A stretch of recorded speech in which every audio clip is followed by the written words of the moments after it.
2237 crore rupees. जी entertainment enterprises या जी के promoters company में 2237 करोड़ रुपीस इंजेक्ट करने का प्लान कर रहे हैं। इस इंजेक्शन के साथ कंपनी में प्रमोटर होल्डिंग 4% से 18.92% तक बढ़ जाएगा।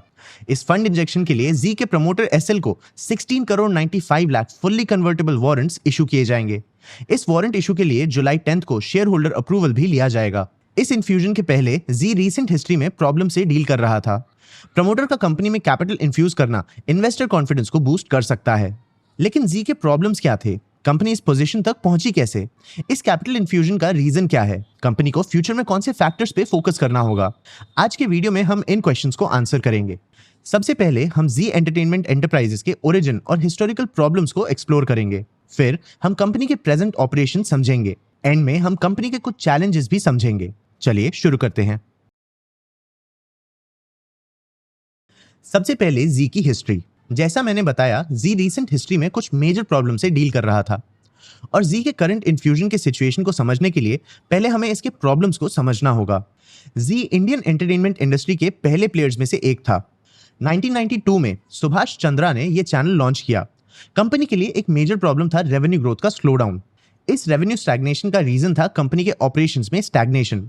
मीडिया एनवायरनमेंट बहुत ड्रास्टिकली चेंज हो रहा था, लेकिन जी इंडस्ट्री के मूवमेंट से पीछे था। नेटफ्लिक्स ऑलरेडी 2016 से इंडिया में एंटर कर चुका था। Amazon प्राइम भी इंडिया में ट्रैक्शन गेन कर रहा था। रीजनल एंटरटेनमेंट में हॉटस्टार ने पॉपुलेशन का अटेंशन ले लिया था। जी ने इस सिचुएशन से डील करने के लिए 2018 में Z5 लॉन्च किया, लेकिन ये कंपनी के लिए एक कैश बर्न का सोर्स बन गया। फाइनेंशियल ईयर 2019 में कंपनी का रेवेन्यू 7,900 करोड़ रुपीस था, लेकिन कंपनी का रेवेन्यू ग्रोथ 2019 के बाद से रुक गया।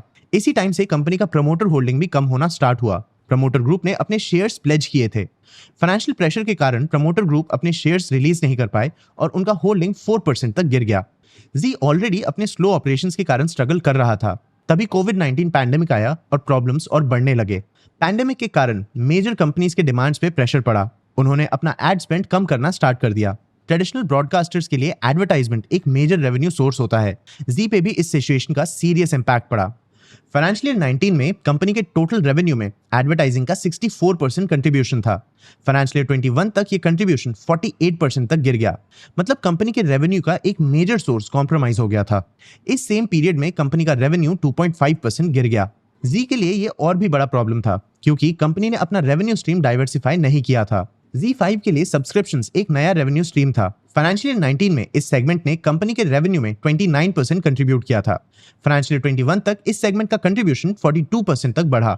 और जैसा मैंने बताया, Z5 सेगमेंट कंपनी के लिए एक कैश बर्न का सोर्स था। फाइनेंशियल ईयर 21 तक कंपनी का रेवेन्यू लास्ट 2 इयर्स में गिर गया और 7,700 करोड़ रुपीस तक पहुंच गया। इस सेम पीरियड में Z5 ने 672 करोड़ रुपीस का ऑपरेटिंग लॉस भी रिकॉर्ड किया। लेकिन 2021 में ही जी के लिए एक अपॉर्चुनिटी भी आया। सोनी पिक्चर्स नेटवर्क्स इंडिया के साथ मर्जर। सितंबर 2021 में जी एंटरटेनमेंट एंटरप्राइजेस लिमिटेड और सोनी पिक्चर्स नेटवर्क्स इंडिया ने एक $10 बिलियन का मर्जर अनाउंस किया। दोनों कंपनीज इंडिया के चेंजिंग एंटरटेनमेंट इंडस्ट्री में स्ट्रगल कर रहे थे और ये मर्जर इन दोनों के लिए एक लाइफलाइन बन सकता था। जी और सोनी के कंबाइंड एंटिटी के अंडर 70+ चैनल्स होते, मल्टीपल रीजनल मार्केट्स में एक्सेस होता और दूसरे डिजिटल जाइंट से कंपीट करने लायक फाइनेंसेस भी होते। जी के फाउंडर सुभाष चंद्रा के बेटे पुनीत गोयनका को इस मर्ज एंटिटी का सीईओ बनाया जाता, लेकिन नेक्स्ट 2 इयर्स तक ये मर्जर कंप्लीट नहीं हुआ। मर्जर के थ्रू कोलैबोरेशन की जगह जी और सोनी के बीच में प्रॉब्लम स्टार्ट होने लग गए थे। सबसे बड़ा प्रॉब्लम तब हुआ जब जी ने डिज्नी स्टार से $1.4 बिलियन का आईसीसी क्रिकेट राइट सब लाइसेंस किया। इस डील के पहले जी ने सोनी से कंसल्ट नहीं किया था। जी और सोनी के बीच के टेंशंस के कारण जी के मैनेजमेंट को लीगल इश्यूज भी फेस करने पड़े। पुनीत गोयनका और सुभाष चंद्रा को सेबी ने 4 कंपनीज में मैनेजरियल पोजीशन होल्ड करने से बैन कर दिया। फाइनेंशियल ईयर 23 तक कंपनी का फाइनेंशियल सिचुएशन खराब था। Total revenue year on year 1.1% गिरा और 8,088 करोड़ रुपीस तक पहुंच गया। कंपनी का EBITDA ईयर ऑन ईयर 38% गिरा और 1,100 करोड़ रुपीस तक पहुंचा। कंपनी का net profit year on year 94% गिरा और 48 करोड़ रुपीस तक पहुंच गया। जी और सोनी के मर्जर एग्रीमेंट में एक मटेरियल एडवर्स इफेक्ट्स क्लॉज था। जी के वीक फाइनेंशियल परफॉर्मेंस के कारण ये क्लॉज ट्रिगर हो गया। इस क्लॉज के हिसाब से डील के किसी भी पार्टी पे अगर कोई नेगेटिव इंपैक्ट दिखे तो दूसरी पार्टी डील को कैंसिल कर सकती थी। इस पुअर फाइनेंशियल परफॉर्मेंस और दूसरे रीजंस के कारण जनवरी 2024 को ये हुआ भी। सोनी ने मर्जर टर्मिनेट कर दिया और जी के स्टॉक प्राइसेस एक दिन में 30% गिर गए। कंपनी को अब एक ऐसे मार्केट में अकेले ऑपरेट करना होता जहां कंपटीशन बढ़ रहा था।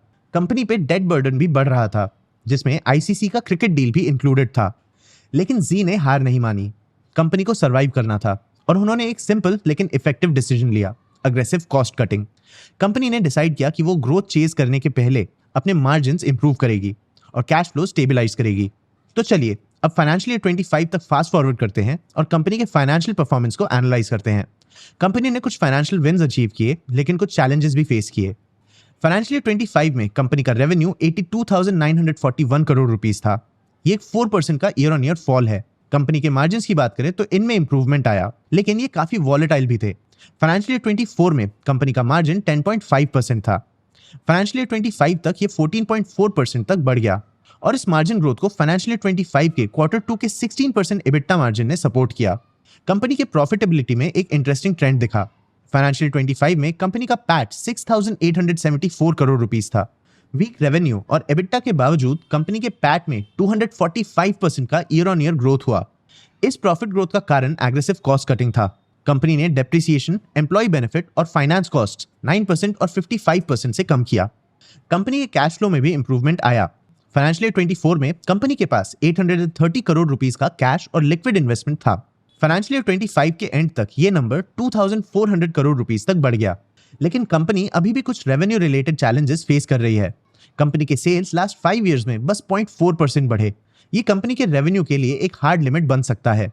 अब ये तो थे कंपनी के फाइनेंशियल मैट्रिक्स। इनके अलावा नेटवर्क के कुछ पोर्टफोलियो रिलेटेड मैट्रिक्स भी होते हैं। चलिए अब इन्हें भी देखते हैं। जी का चैनल पोर्टफोलियो एक इंटरेस्टिंग पॉइंट पे है। कंपनी के चैनल्स अभी भी रेलेवेंट तो हैं, लेकिन इनका इन्फ्लुएंस वीक हो रहा है। नेटफ्लिक्स, Amazon प्राइम और डिज्नी हॉटस्टार जैसे OTT प्लेटफॉर्म्स अब रेलेवेंस गेन कर रहे हैं। लेकिन कंपनी के रीजनल चैनल का परफॉर्मेंस अच्छा है। फाइनेंशियल ईयर 24 में जी के टोटल व्यूअरशिप का 57% रीजनल चैनल से आया। फाइनेंशियल ईयर 23 में ये नंबर 56% था। फाइनेंशियल ईयर 25 के कंपनी के ये नंबर तो हमें नहीं मिले, लेकिन कंपनी क्लियरली रीजनल कंटेंट में फोकस बढ़ा रहा है। फाइनेंशियल ईयर 25 में कंपनी के टोटल कंटेंट का 78% रीजनल लैंग्वेजेस में है। मतलब कंपनी रीजनल लैंग्वेजेस में बेट्स लेके एक नीश ऑडियंस को टारगेट करना चाहती है।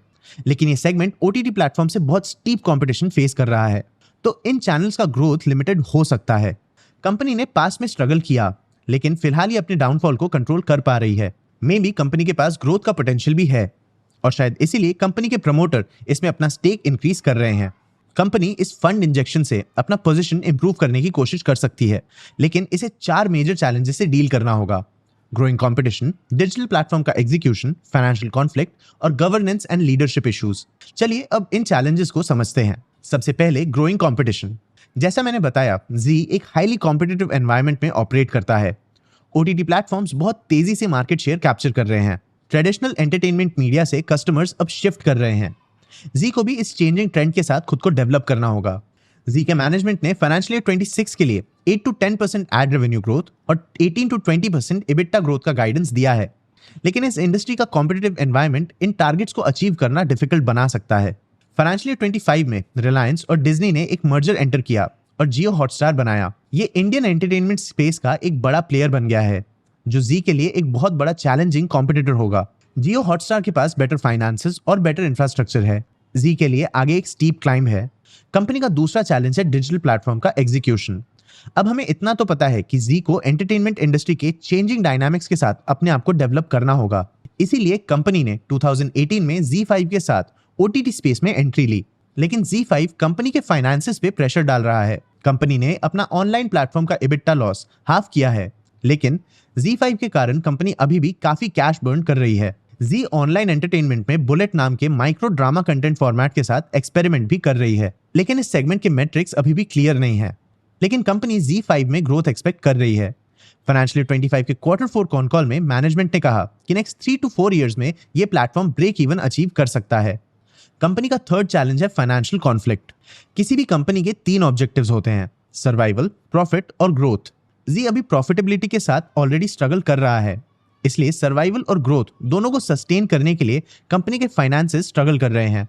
कंपनी अपने कॉस्ट मैनेज करके मार्जिन्स इंप्रूव करने में फोकस कर रही है, लेकिन इस कॉस्ट रिडक्शन का इम्पैक्ट शायद कंपनी के मार्केटिंग स्पेंड्स पे भी दिख रहा है। कंपनी फिलहाल क्लाइंट एक्विजिशन पर फोकस नहीं कर रही है। मतलब कंपनी कॉस्ट मैनेजमेंट से अपने मार्जिन को इंप्रूव कर सकती है, लेकिन रेवेन्यू ग्रोथ ना होने के कारण ये मार्जिन इंप्रूवमेंट भी लिमिटेड रह सकते हैं। कंपनी का फोर्थ चैलेंज है गवर्नेंस और लीडरशिप इश्यूज। कंपनी के शेयर होल्डर्स और मैनेजमेंट में टेंशंस हैं।